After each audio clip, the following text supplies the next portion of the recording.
후쿠시마 원전 오염수 방류 이후 중국 내 반일 감정이 격해지고 있습니다. 다음 달 인도네시아에서 열리는 아세안 관련 정상회의에 맞춰 추진되는 리창 중국 총리와 기시다 일본 총리 회담이 무산될 수 있다는 관측도 나옵니다. 임광빈 특파원, 중국 내 반일 감정은 어느 정도 수준입니까? 네, 중국 SNS에서는요, 일본 도쿄전력이나 일본 의회 등의 항의 전화를 하는 장면이 잇따라 올라오고 있습니다. 일부는 오염수 방류와 상관이 없는 일본 내 식당 등에도 무차별 항의 전화를 걸고 있습니다. 还有 speak English. 还有 speak English. 我问你为啥把那核污水排放到那大海里头？我还没有去过海边嘞。你放里头，你叫。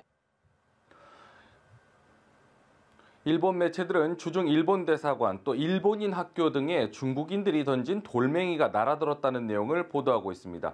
장기전을 각오할 필요가 있다는 일본 외무성 간부의 인터뷰도 전했습니다. 상황이 심각하다고 판단한 일본 정부는 중국 내 일본인과 외교 공간에 대한 안전 확보를 요구하면서 중국에 항의했습니다. 이 같은 문제 제기에 중국 정부는 별다른 언급을 하는 대신 이번 사태의 책임은 일본에 있다고 강조를 하고 있습니다. 中方一贯依法保障在华外国人的安全和合法权益。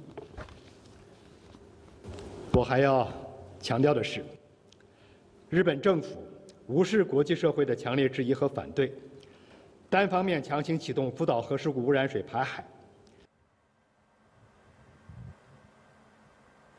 네, 주일 중국 대사관에도 항의 전화가 잇따르고 있다고 반박하기도 했습니다. 이런 가운데 중국 매체들은 항의 전화 등에 대해서 개인의 일탈일 뿐이라면서 중국인들의 분노를 일본이 과장해서 전달하면서 관심을 전환하려는 시도를 하고 있다고 주장을 했습니다.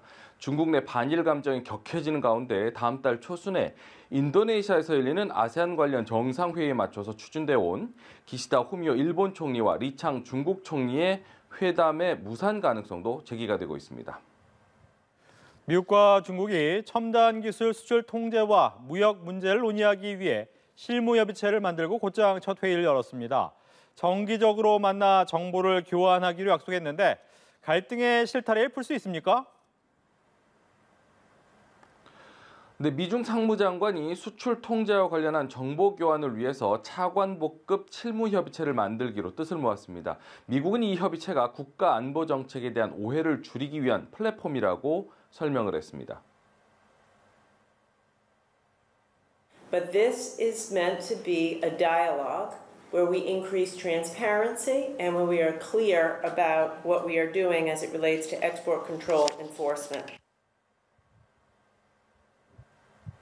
미국은 지난해 10월 중국에 대한 반도체 수출 규제에 나섰고요. 중국도 미국 반도체 기업 마이크론에 대한 제재와 더불어서 갈륨 등 차세대 반도체 원료에 대한 수출 통제로 맞섰습니다. 양국이 실무협의체 구성에 합의한 것은 안정적인 경제, 무역 관계 유지가 양국의 이익에 도움이 된다는 점에 공감했기 때문으로 보입니다.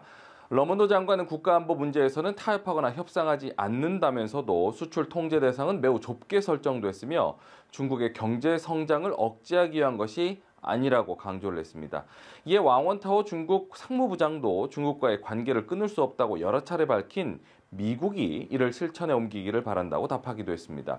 곧장 첫 실무 협의체가 열린 가운데 마이크론은 중국 당국의 제재를 받은 지 석 달 만에 대관 업무 책임자를 임명하고 중국과의 관계 개선에 나섰습니다. 미중 양국은 경제, 무역 분야를 논의할 차관급 실무협의체도 만들기로 했습니다.